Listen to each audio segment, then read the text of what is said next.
The world is too small, our wisdom too limited, our time here too short to waste any more of it in winning fleeting victories at other people's expense. The Clinton Global Initiative, which brings philanthropists and CEOs together with nonprofits to make concrete commitments aimed at some of the world's toughest problems. Almost 10 years in, they have leveraged billions of dollars in assistance in more than 180 countries. CGI was designed to tackle big global challenges in bite-sized pieces, with the conviction that regardless of size or scope, our problems will yield to concerted action and innovative partnerships of individuals, NGOs, businesses, and governments. We have to now find a way to triumph together. All the problems that we face, from climate change to financial contagion to nuclear proliferation, are too complex and cross-cutting for any one government, or indeed for governments, to solve alone. Because we believe that ending hunger is not only possible, but it is both a moral and strategic imperative. Hillary Clinton is trying to shift the spotlight to global warming, the presidential contender unveiling her plans to combat climate change. Together with innovative partners from the public and private sectors, we're working to make homes, universities, and cities more energy efficient. We share a common future, and we are here to find common ground. Women must be empowered. It's classic Bill Clinton, by using his birthday to help the causes he champions, from combating climate change to obesity and even HIV/AIDS. Help bring new dignity and respect to women and girls all over the world. And in so doing, bring new strength and stability to families as well. We are trying to do something no one has ever done before. A new report today claims that the Clinton Foundation gives about 10% of its money that it raises to actual charities and the services that they offer. It has been reported you've made $5 million making speeches. The president's made more than $100 million. Well, if you have no reason to remember, but we came out of the White House not only dead broke, but in debt. 6 years ago, Hillary Clinton was about to become Secretary of State. Barack Obama had nominated her. Everyone knew she was going to be confirmed by the Senate, going to be confirmed easily. But there was a thought, there was a question, there was a doubt out there about a potential conflict of interest. The Clinton Foundation dropping its self-imposed ban on collecting funds from foreign governments and entities. And now the Washington Post reports total contributions to that foundation amount to $2 billion. There's a lot of money sloshing around. Everything is blurred, and it's not good. The questions scream out at me. What in the world happened with the foundation and these ulterior motives and this money and the email server? I'm sorry. Those scream out at me. The amount of schmoozing involved and crossing lines and one person putting money in a foundation and then Clinton getting unbelievable amounts for his speeches, contracts going one way or another, it's not good. I look forward to working with all of you, particularly the appropriators. We have a lot of work to do, and it is such important work that lies ahead.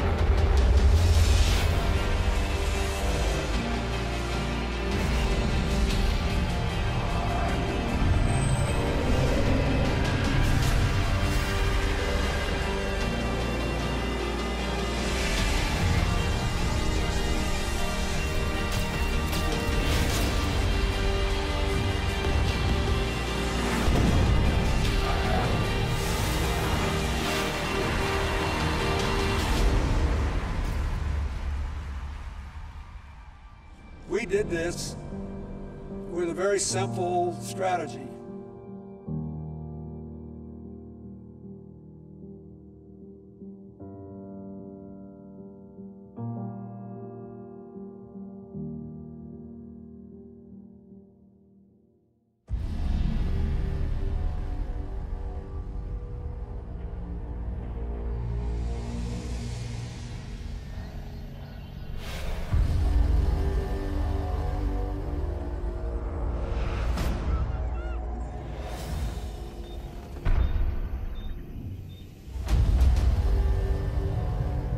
Africa is a continent that has been a chamber of horrors for decades.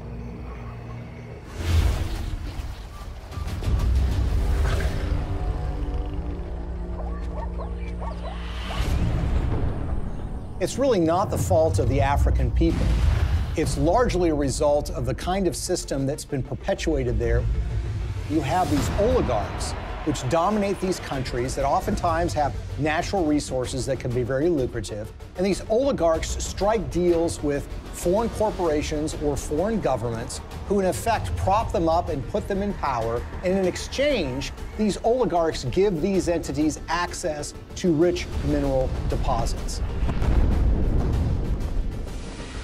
And the Clintons, you would expect to be opposed to this sort of thing, and that's at least what their language does.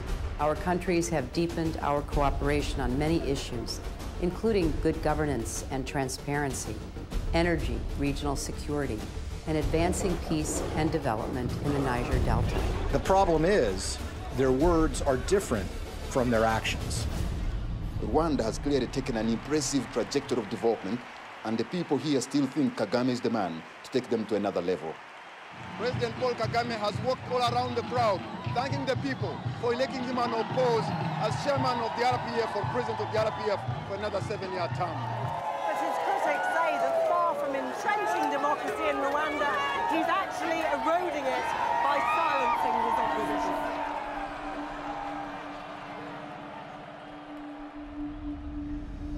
Paul Kagame has been praised by Bill Clinton and the Clinton Foundation.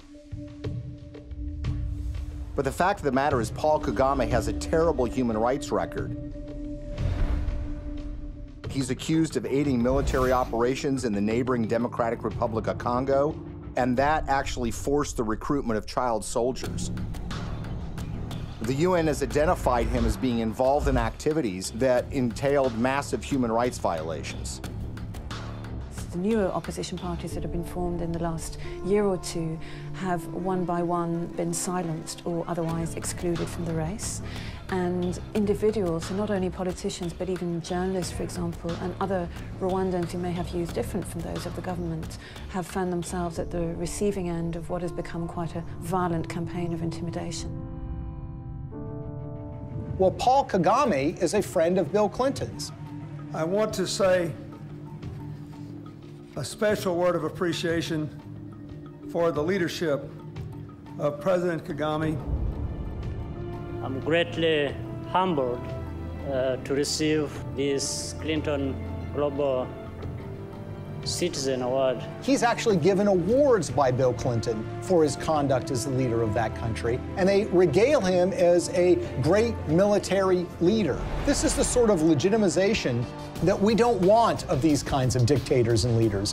That's the kind of legitimization that the Clintons have engaged in.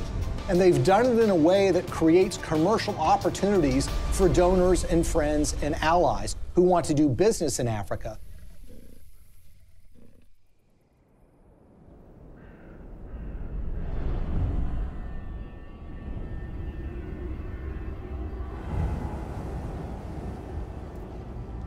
Business in Africa means you're dealing with dictators who are going to give you access to, say, mineral rights or oil drilling rights, but you're going to have to pay them off. The Clintons partner with foreign entities who want access to Africa, and specifically mining companies or energy companies who need to get concessions for access to oil or natural gas or the rights to mine for gold. Those two make a powerful alliance because these companies will give money to the Clintons, either in the form of speaking fees or in the form of donations to the Clinton Foundation. And the Clintons will then, in effect, do their bidding before the halls of power and corridors of power in Africa. And they will go to foreign governments and encourage them to do business with individuals who are putting money in their pocket.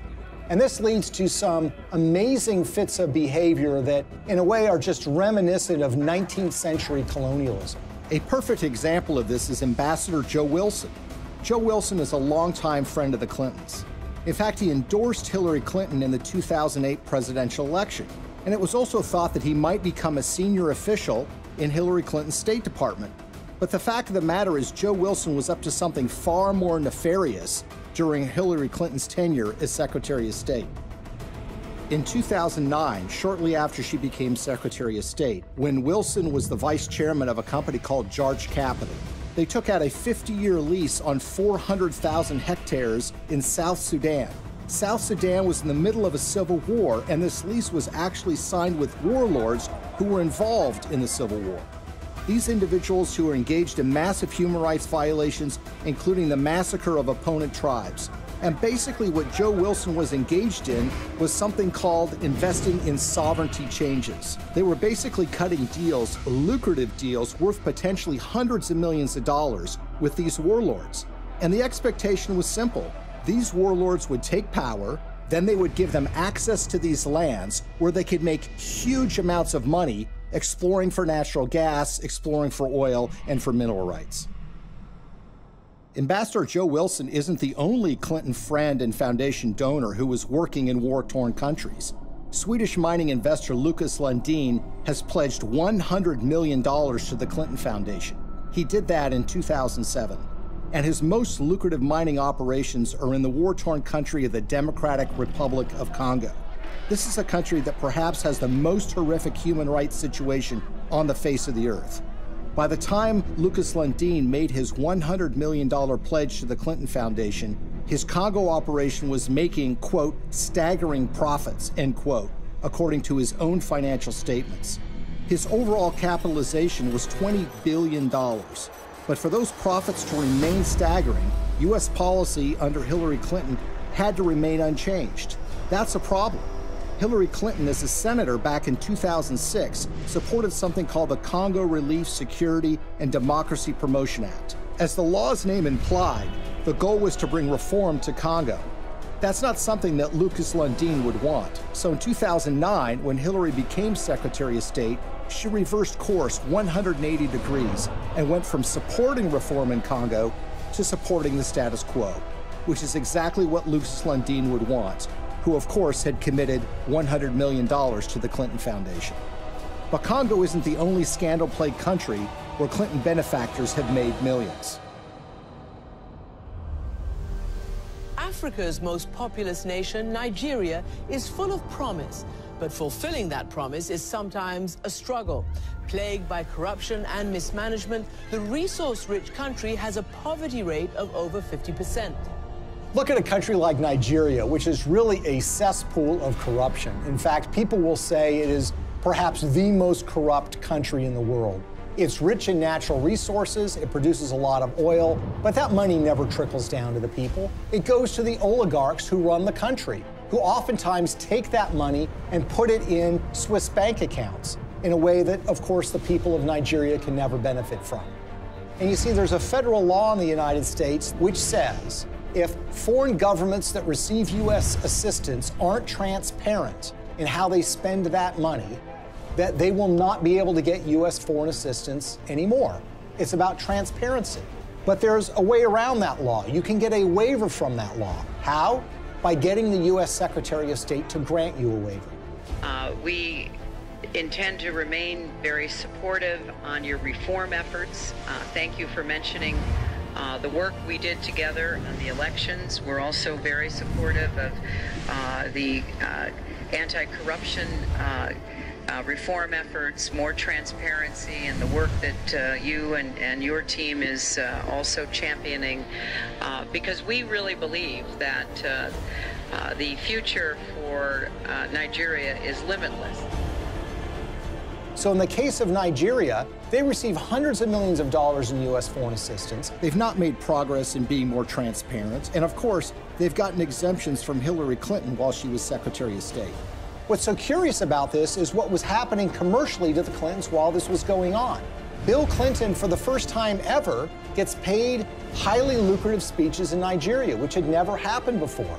In fact, he gets paid to do 2 speeches for $700,000 apiece by a businessman in Nigeria who just happens to be close with the president of that country. Keep in mind, by the way, that his normal speaking fee is less than $200,000 a speech. So this was an enormous payday for Bill Clinton.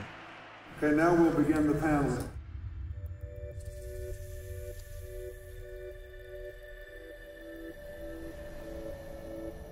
One of the pinnacles of power in that country is a gentleman named Gilbert Chagoury. Gilbert Chagoury, who has committed $1 billion to the Clinton Global Initiative, is connected to another individual in the Clinton orbit. That would be Mark Rich, the billionaire who was on the FBI's 10 most wanted list that was suddenly and surprisingly pardoned by Bill Clinton in 2001. Mark Rich, you might recall, is somebody who was trading oil with the Ayatollah Khomeini of Iran at the same time that the Ayatollah was holding 50 Americans hostage. He also had a long history of busting UN sanctions by trading oil with the apartheid regime in South Africa and a whole host of other nefarious governments. Well, Gilbert Chagoury, the high Clinton donor, was business partners with Mark Rich. Together, they sopped up oil assets in Nigeria and sold them on the oil market for the benefit of a corrupt individual who was leading Nigeria at the time, named General Abacha. Abacha smuggled, by some estimates, $4 to $8 billion out of the country and put them in European bank accounts. Gilbert Chagoury was indicted and convicted in Europe for helping him to do that. He was charged for aiding and abetting a criminal enterprise and on money laundering charges. And the suffering that ends up being done here is by the people of Nigeria, who see their leadership getting a pass from the United States. The elites in those countries are getting rich, the Clintons are getting rich, and the money somehow never trickles down to the people of Nigeria. Sadly, this theme of resources not trickling down to those most in need is a common one when it comes to the Clintons.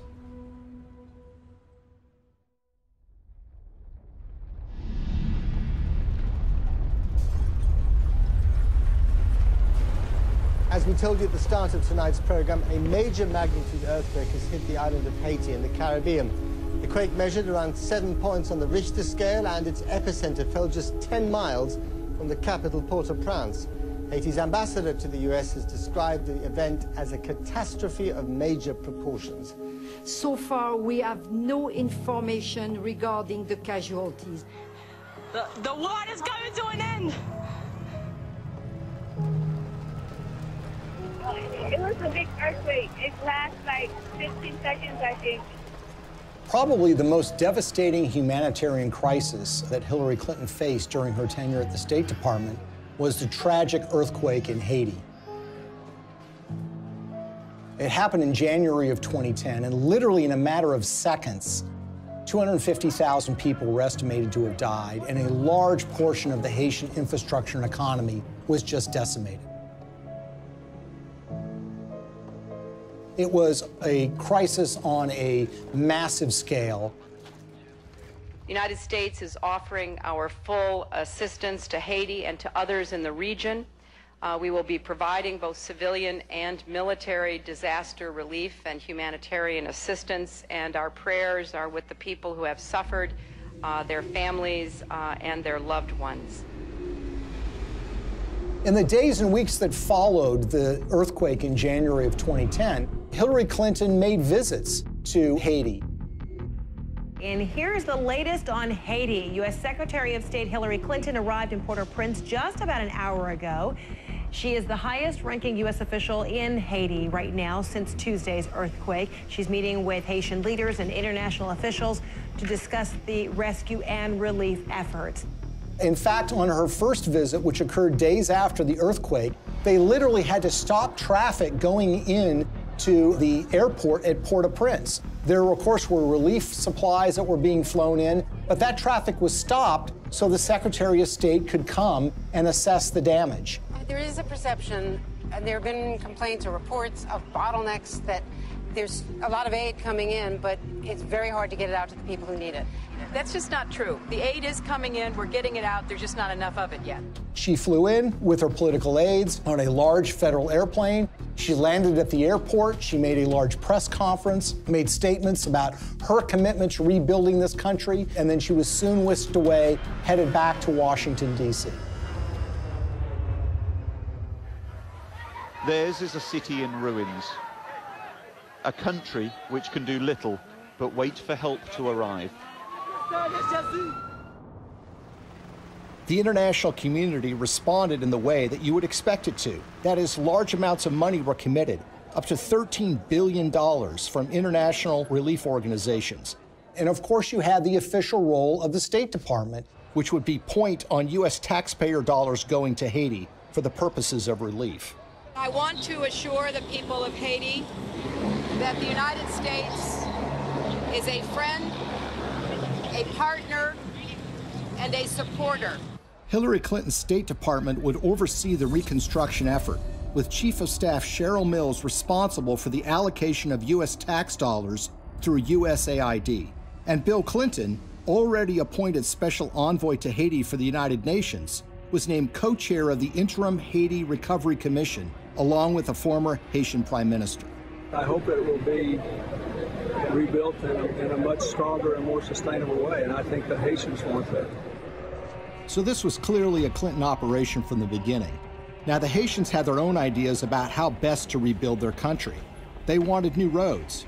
They wanted buildings rebuilt. And that's what you would expect. This is how you recover from an earthquake. The problem is that the Clintons had their own agenda, the interests of major donors who had a vested interest in spending that money in Haiti in ways that would benefit them. And so you immediately had this clash between the Haitians and the Clintons. And Haitians complained almost immediately that they were shut out of the decision-making process, that it was really Bill Clinton and a few of his friends that were calling the shots in the IHRC. And they made some monumentally bad decisions that not only didn't benefit the Haitian people, but ended up putting money in the pockets of major Clinton donors who had economic stakes in Haiti. We have been united behind a single goal: making investments in this country's people and your infrastructure. So it's a classic example of what some people call disaster capitalism. Disaster capitalism in that a natural disaster creates opportunities for rebuilding to take place, but also for self-enrichment to take place. And if you look at the Clintons and the promises that were made and the results that actually followed, it is a tragic story of crony capitalism gone awry.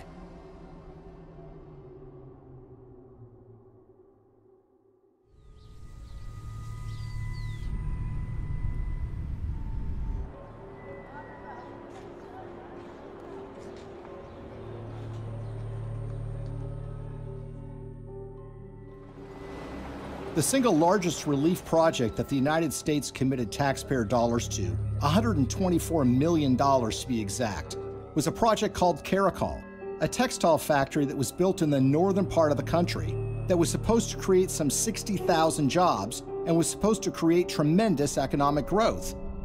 There's a problem here already. You see, the earthquake affected the southern part of Haiti. The northern part of the country was entirely unaffected. But who were the beneficiaries of this?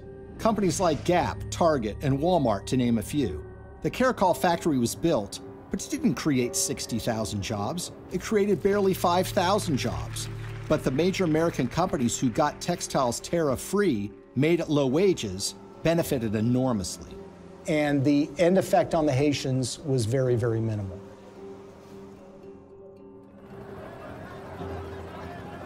If you look at some of the infrastructure projects that were undertaken, the Clintons had very grand plans to build large tracts of homes, and there were contractors that were selected for those projects. Sometimes the contractors had experience, sometimes they did not. There's one company in Florida that spent $1 million getting equipment into Haiti. They had experience in disaster relief, but according to the owners of that company, they only made a small donation to the Clinton Foundation. And guess what? They didn't get any relief contracts. On the other hand, the contractors who did win the awards were given the opportunity to build homes, and in some instances were supposed to build tens of thousands of homes for Haitians. They ended up building a fraction of that. For instance, the New Settlements program was supposed to build 15,000 homes for $53 million. Instead, it built 2,600 homes, less than a quarter of the original estimate, for $90 million, or $47 million over budget. And they got away with it. So you had contracts going to these relief organizations that were also involved with the Clinton Global Initiative. And you had this one organization, Dahlberg, that was supposed to do an assessment for relocating people that suffered from the earthquake. They determined that people should be moved to a site that happened to be on a cliff that was highly unstable. USAID's Inspector General reviewed Dahlberg's recommendations and found them basically unusable. One member of the USAID shelter team was quoted by Rolling Stone magazine as saying that the recommendations were so bad, it looked like the team never even got out of their SUVs. Another person said that only one of the people that was sent to Haiti by Dahlberg actually spoke French. Telecom mogul Dennis O'Brien is one of the world's richest people, and he's finding opportunities in the poorest country in the Western Hemisphere. The Irish billionaire is the largest private investor in Haiti through his company Digicel, and he's now leading the Clinton Global Initiative efforts down in Haiti. Probably no one came out better in the Haitian reconstruction effort than an Irish billionaire named Dennis O'Brien. He was a Clinton Foundation donor, giving them between $5 and $10 million. He helped arrange speeches for Bill Clinton, too. The interest of the Obama administration, particularly the former Secretary of State Hillary Clinton, you know, all the different things that have happened to help Haiti get up off the floor have been led by the U.S. And he was the owner of something called Digicel, which is a cell phone company at the time of the earthquake. As part of that relief effort, the State Department run by Hillary Clinton wanted to fund a mobile money transfer service that would allow Haitian citizens to transfer and receive money on their phones. Well, Digicel applied to be the recipient of that grant money.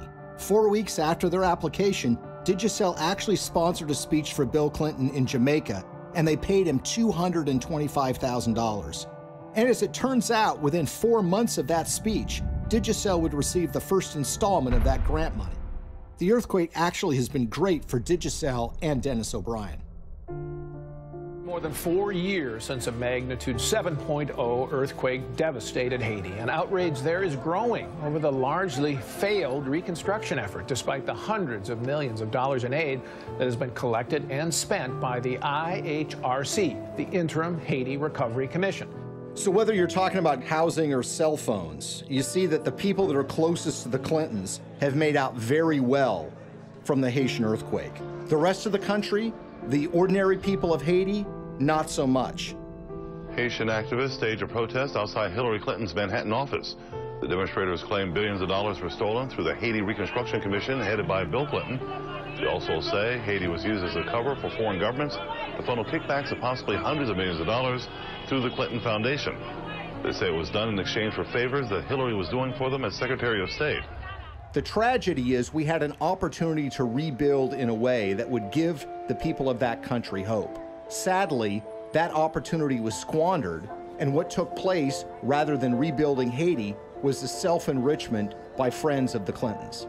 For all of Bill Clinton's talk about building Haiti back better, the fact remains that the most visible evidence of Clinton's role in the recovery isn't the improvement of daily life for everyday Haitians, but the construction of new luxury hotels just miles from the folks who have been living in tarps USAID handed out immediately after the earthquake. We are telling the world of the crimes that Bill and Hillary Clinton are responsible for in Haiti. But while the world eventually lost interest in Haiti's recovery, the influence and connections afforded to donors from the Clinton Foundation appear to have been lessons learned by others. So how much do connections to the Clintons matter when you're talking about Haiti? Consider the case of gold mining. The government of Haiti had not granted a gold mining concession in 50 years. They decided to do so during the reconstruction of their country, which was being overseen by Bill and Hillary Clinton. What company did they select to get this gold mining permit? A company called VCS Mining. VCS Mining had very little experience in gold mining, but what did they have? They had connections. Shortly after they got that concession, someone joined their board of directors. It just happened to be Tony Rodham, brother of Hillary Rodham Clinton. It was a true disaster that followed the earthquake, which was the natural disaster. This was the man-made Clinton-caused disaster in relief that led to the wasting of enormous sums of money, the enrichment of elites that were friends with the Clintons, and the Haitians were left in a situation where their life was really not much better than it was the day after the earthquake happened.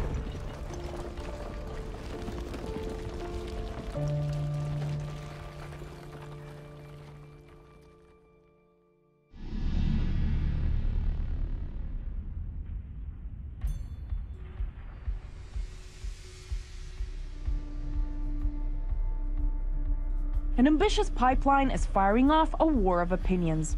Environmental activists marched in Washington today to protest plans for the Keystone XL oil pipeline. A $7 billion project to transport 800,000 barrels of tar sands oil a day from Canada down to the Gulf Coast. In Washington, a showdown on the Senate floor today over the Keystone XL pipeline. The vote to approve the controversial pipe project has big political implications. The pipeline would create 20,000 jobs, but opponents say the environmental risk is too great. One of the touchstones of the climate change debate has been the Keystone XL pipeline. It's designed to carry oil from Canada through the United States to refineries in Louisiana and in Texas. The environmental movement has wholeheartedly rejected this deal from the beginning because they believe that it's going to further contribute to the problems of climate change. Pipeline. 1. We are the people. 2. You can't ignore us. 3. Now, you would think that the Clintons would be opposed to the Keystone XL pipeline deal because of those concerns. And perhaps they might be, except for one or two problems, or should I say 1 or 2 million problems. You see, when Hillary Clinton became Secretary of State in late 2008, there was already an issue related to the Keystone XL pipeline sitting on her desk. She was going to have to sign an environmental and economic impact statement and decide whether the Keystone XL pipeline should go forward.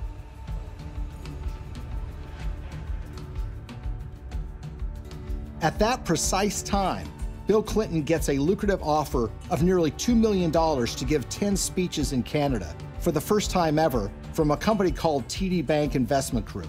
He gave the last speech in May of 2011. 3 months later, Hillary's State Department releases an environmental impact statement that was seen as largely supportive of the Keystone XL pipeline in a way that was massively controversial. Hillary Clinton, in effect, was betraying the environmental movement by greenlighting this deal, when she had in her hands the power to kill this deal in its crib. It was shocking. Organizations like Greenpeace and Friends of the Earth were stunned.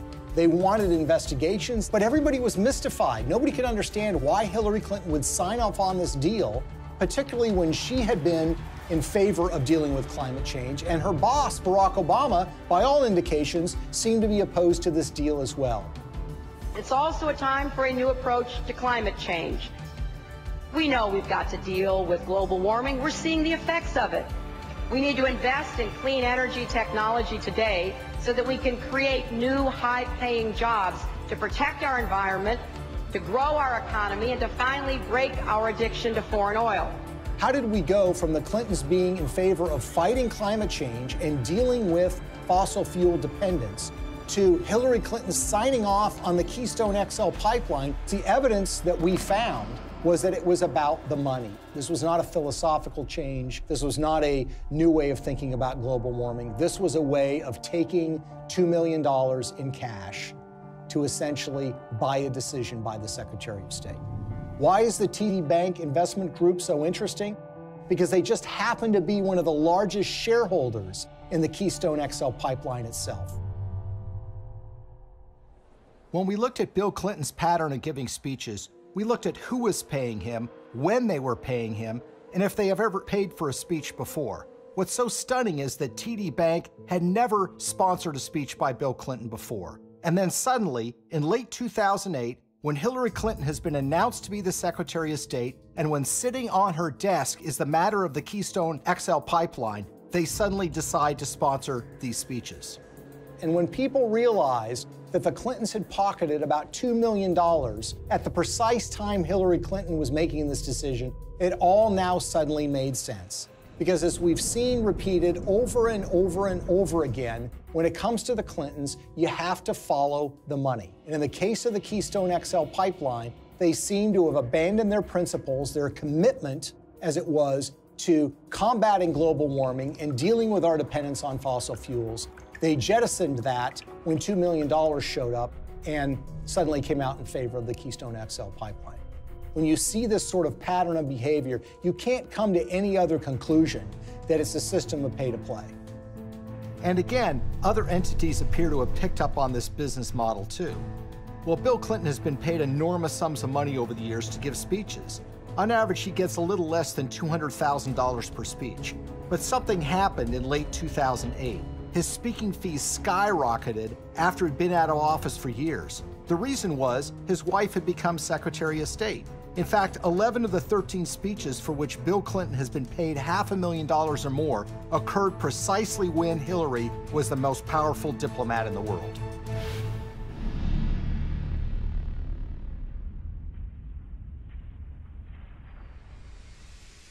You will never contribute to an organization that will give you a higher probability of having your good intentions turn into real positive changes in other people's lives.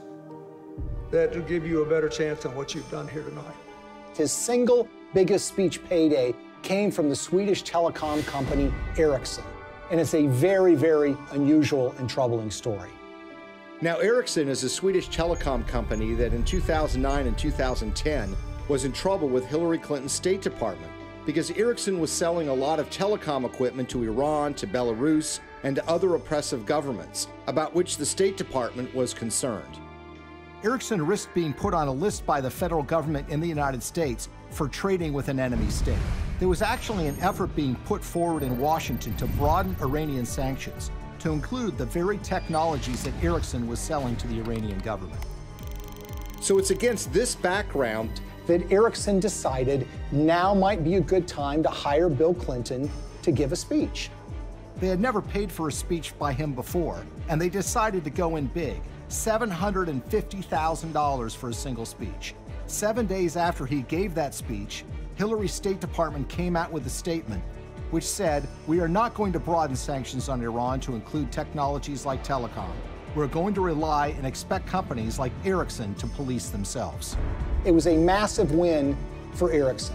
Ericsson was able to avoid having to deal with a regulatory battle in Washington, giving up contracts that were highly lucrative in these countries, and being put on a list that would create an enormous diplomatic problem for them, all because essentially they paid Bill Clinton to give a speech for $750,000.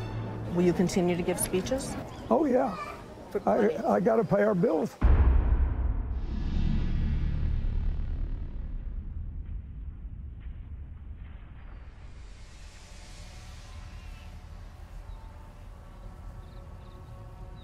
So the question is, why do we see the Clintons reversing decades of policy positions that they've held so closely on issues like human rights and environment?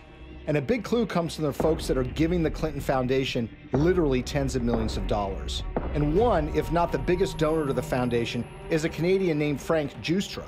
Giustra is in the mining business, hardly something you'd call environmentally friendly. And he has interests all over the world.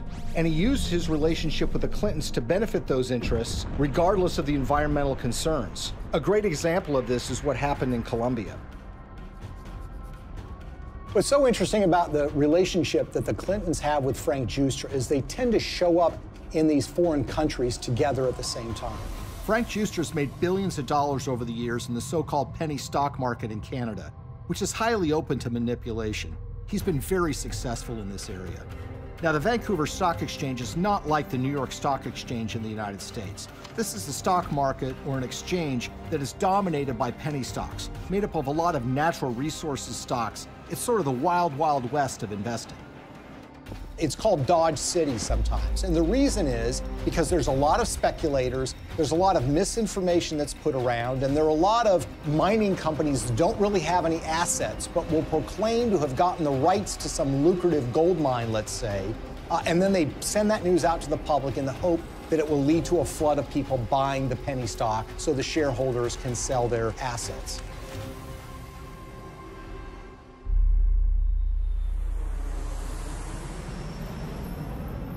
So in June of 2010, Bill Clinton and Frank Giustra fly to Bogota, Colombia. And who arrives there at roughly the same time? Secretary of State Hillary Clinton. The big thing from the news conference was where Bill and Hillary were dining the other night in Bogota. I had a chance to talk to her about her dinner experience in the Zona Rosa, and here's what she had to say. Dinner was good? It was excellent in every way. So it was like eating in the States, but eating in Bogota. Well, it was a real treat to be in Bogota and to be with people who love this city so much, including my husband. Now, in her memoirs, Hillary Clinton says that this is just a happy coincidence. But when you see what follows, you realize that this is no coincidence. The following morning, Bill Clinton has a breakfast meeting with the outgoing president of Colombia, President Uribe. Then, like a tag team, Secretary of State Hillary Clinton has a noon lunch meeting with him, and she grants him several favors, including technical agreements that the Colombian government wants. In the days that follow, something dramatic happens.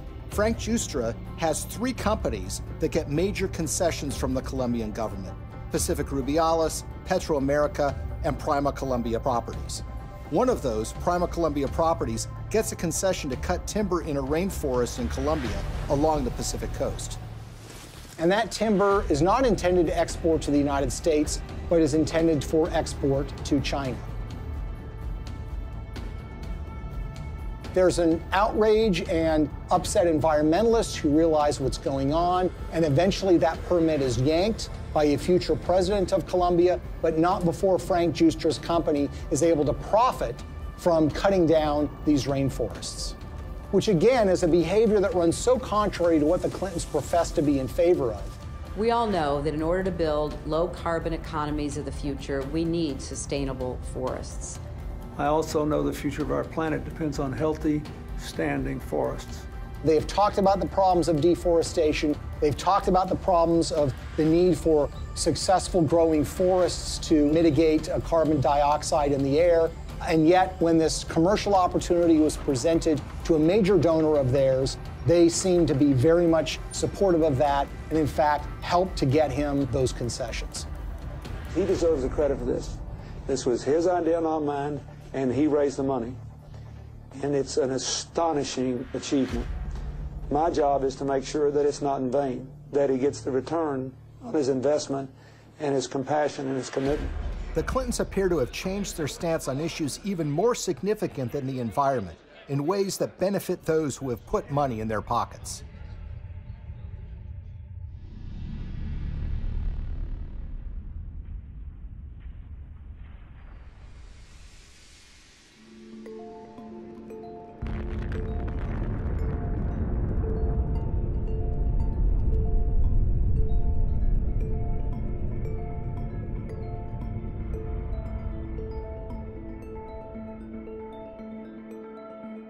I represent a president and a country committed to a vision of a world without nuclear weapons and to taking the concrete steps necessary that will help us get there. The Indian nuclear deal, I think, is so troubling because this is a core national security issue. One of the signature achievements in foreign policy for Bill Clinton was pushing the Test Ban Treaty and the Non-Proliferation Treaty. Today in New York, the United Nations General Assembly voted overwhelmingly to adopt the Comprehensive Nuclear Test Ban Treaty and open it for signature later this month. The NPT has been sort of the holy grail when it comes to nuclear disarmament, something that the Clintons have been supportive of, not just for years, but for decades. That was all thrown asunder in 1998 when the Indian government tested nuclear weapons underground. India's action threatens the stability of Asia and challenges the firm international consensus to stop all nuclear testing. These were tests that truly shocked the world. Even the CIA was not aware that these tests were about to take place. Clinton's reaction was volcanic. He felt betrayed by the Indian government. And as a result, he imposed sanctions on India, essentially saying, you're not going to get access to U.S. nuclear technology until you sign the NPT, the Non-Proliferation Treaty. In 2005, the Indian government wanted to get these sanctions lifted. Not only do they have an interest in expanding their civilian nuclear base, they live in a neighborhood where some pretty tough customers and rivals have nuclear weapons themselves. First of all, you've got Pakistan, which is right next door, which is widely believed to have nuclear weapons. And then you have China, a longtime rival of India, which has a nuclear arsenal. The Clintons said that they were in favor of giving the Indian government some access, but the problem is it didn't go nearly as far as the Indian government wanted. So in 2005, they started making donations to the Clinton Foundation. This morning, yet another shady donation to the Clinton Foundation has surfaced, this time tied to a donor from India, apparently a friend of Bill Clinton. We're talking about tens of millions of dollars from Indian interests flowing into the Clinton Foundation. And we're talking about at least hundreds of thousands, if not millions of dollars in speeches that Bill Clinton was paid by interested parties in the Indian nuclear deal. Amar Singh, according to Clinton disclosures, has given between $1 and $5 million to the Clinton Foundation in the push to get them to support Indian access to nuclear technology. He's a member of parliament who has gotten in fistfights on the floor of the parliament, who's been charged with bribing members of parliament to get certain pieces of legislation passed. You see, the problem is when you ask Amar Singh, he says it wasn't my money. I don't have that kind of money. I couldn't have given him that amount of money. And in fact, when you look at Indian public records, you see that Amar Singh doesn't have a net worth anything close to being able to give that amount of money. So where did the money come from?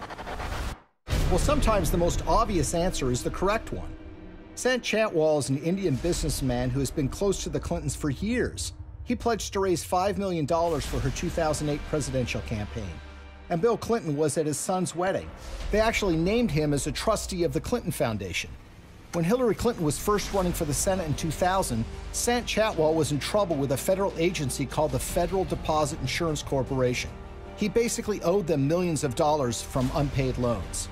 Well, in 2000, Chantwal throws a fundraiser for Hillary Clinton, and he brings in $500,000. A few months later, with Bill Clinton still president of the United States, Sant Chantwal's case with the FDIC was abruptly settled for a mere $125,000. So basically, the federal government got pennies on the dollar. He would actually go on to plead guilty for funneling $180,000 in illegal campaign contributions to Hillary Clinton, among others. And no one seems to have made the connection. Well, maybe one reason no one made the connection is because the Clinton Foundation mysteriously erased any mention of Sant Chantwal from the website once he had admitted to his illegal activity. So here we are years later, and we've got this donation in a guy's name who swears he didn't actually make the donation. And you've got this longtime Clinton benefactor who actually gets the highest civilian award in India because of his role in changing Hillary Clinton's mind on this nuke deal. Sant Chantwal says he's worked with everybody and even laid the foundation of the Indo-US nuclear deal. So the Indian government says that they've given you this award for your role in pushing the Indo-US nuclear deal forward. How exactly would you describe the role you played in this? Well, I can tell you Indian nuclear power deal. If you look at it, I'm the first one. I laid the foundation. On the eve of the vote in 2008 to approve Indian access to U.S. civilian nuclear technology, Amar Singh, who barely knows Hillary Clinton, had a 2-hour meeting with her where they discussed the Indian nuclear deal. Amar Singh says that the dinner meeting resulted in her telling him that she was supportive of the deal and that she was making efforts to make sure that the deal did get through. And lo and behold, by 2008, Hillary Clinton was fully in support and in favor of this policy in a way that was a complete reversal of the position that she had taken before. In other words, the flow of money had led the Clintons to change their positions on the Non-Proliferation Treaty, and specifically, India getting access to U.S. nuclear technology. This was a decision that was wholly out of step, wholly inconsistent with a progressive liberal agenda. Hillary Clinton made a decision of reversing her previous position after the flow of funds to the Clinton Foundation, and her husband gave some speeches in India. But this wouldn't be the last time Hillary reversed herself regarding nuclear weapons technology. Shockingly, Bill and Hillary would end up receiving money from folks that were looking to make something happen a lot closer to home.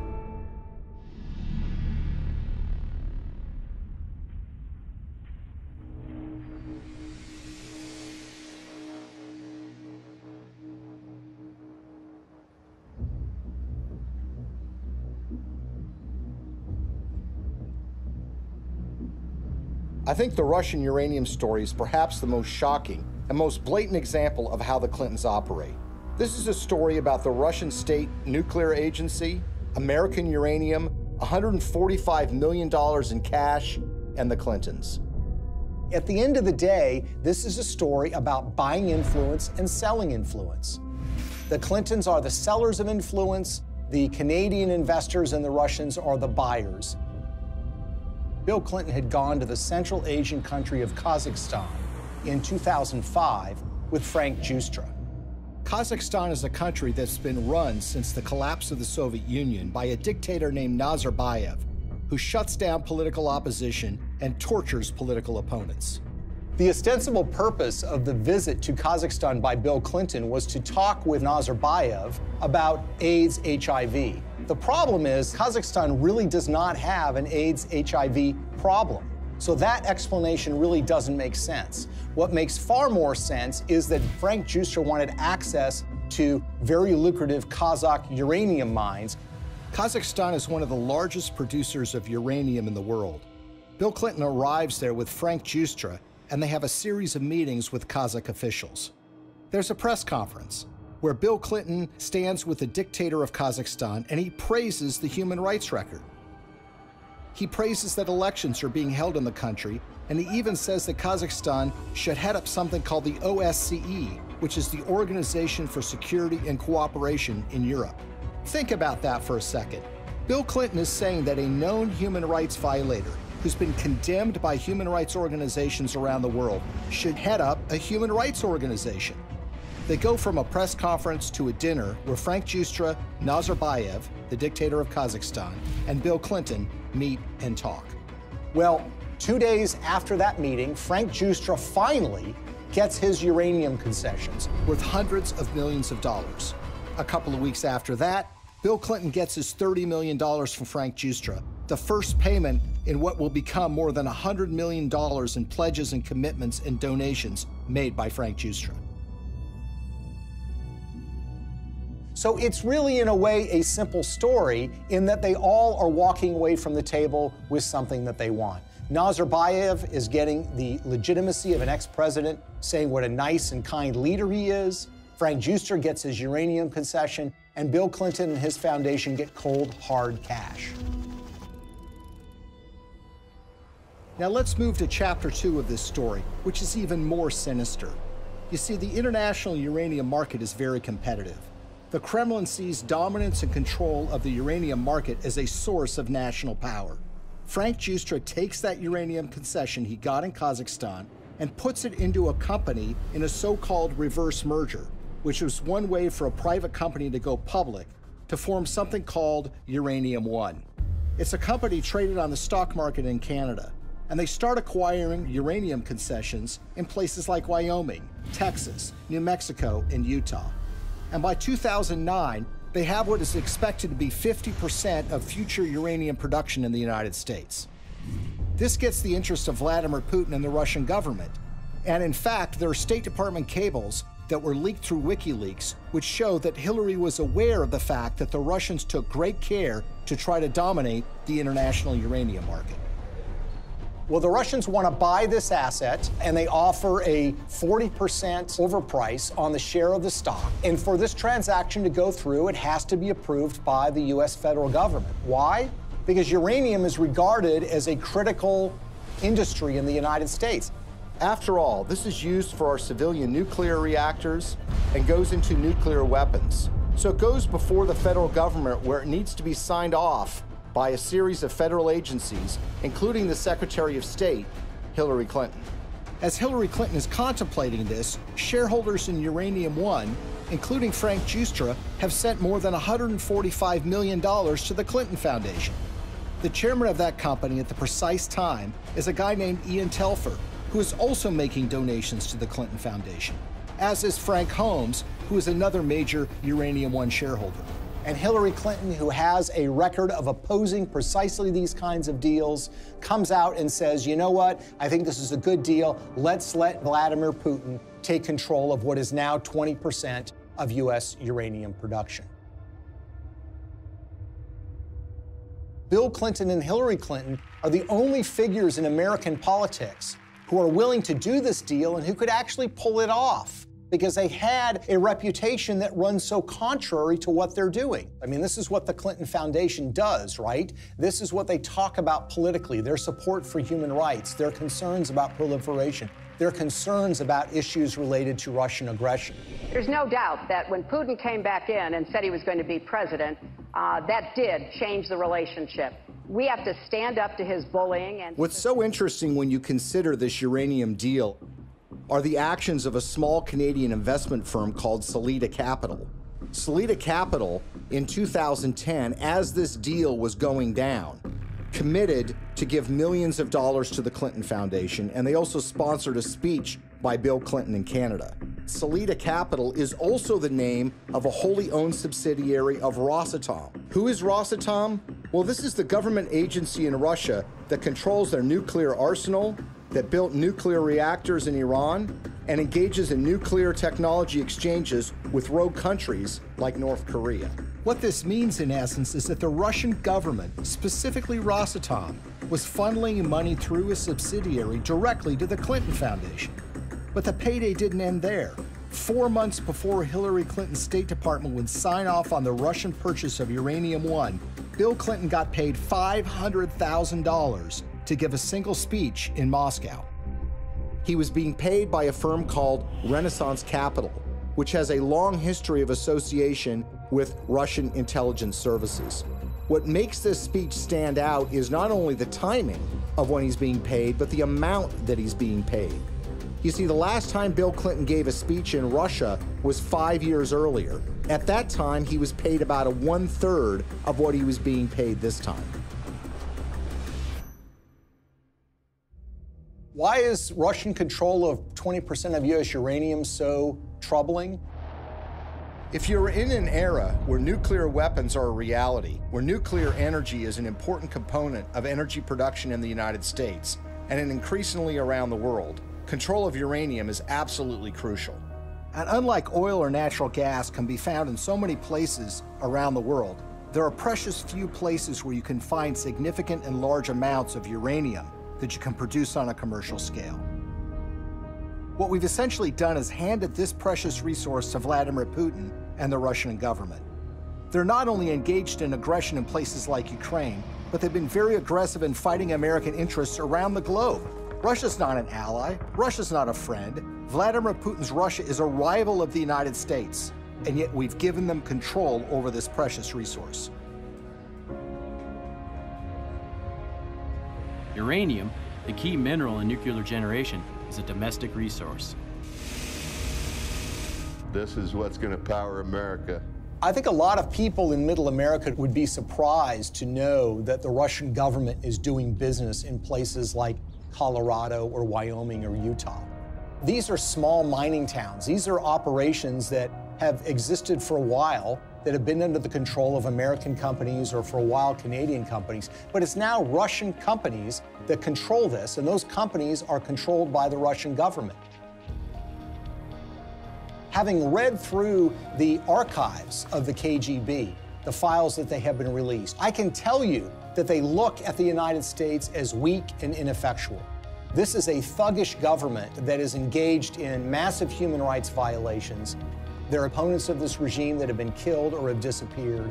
There's been persecution of human rights organizations. There's been persecution of homosexuals. And it's shocking and stunning to me that there has not been more attention focused to this fact, that we have given this critical resource to somebody who is engaged in so much nefarious behavior. Greetings from Washington. I want to thank all of you for your work to root out corruption that weakens economic development, feeds black markets and organized crime, and undermines the promise of democracy. As we work together to eradicate corruption in our own countries, we should also maintain the highest standards of transparency and accountability in our development efforts around the world. Corruption in emerging markets and fragile democracies undermines the confidence of citizens and investors alike, while responsible governance helps to foster sustainable economic development and political stability. I believe in the oldest adage in American politics, which is follow the money. Enormous amounts of money have flowed to the Clintons. from foreign governments, foreign financiers, and businesses. Some of that money lands in their pocket. Some of it lands in their foundation. It's a pattern we've seen repeated over and over and over again all around the world. It's not a coincidence. Money exchanges hands and favors are done. Now Clinton friends and supporters will say there's no smoking gun. But look at American political history. People are convicted all the time for a pattern of behavior where, for example, they're engaged in insider trading on the stock market. So, for example, you have a foreign corporation or a foreign government that wants something from the State Department while Hillary Clinton is Secretary of State. They will make a large payment to the Clinton Foundation. That will be followed by favorable action on their behalf. If that happens 1 or 2 times, you might say, look, it's just a coincidence. But when you see the pattern recreated over and over and over again, you have to recognize that these events are connected.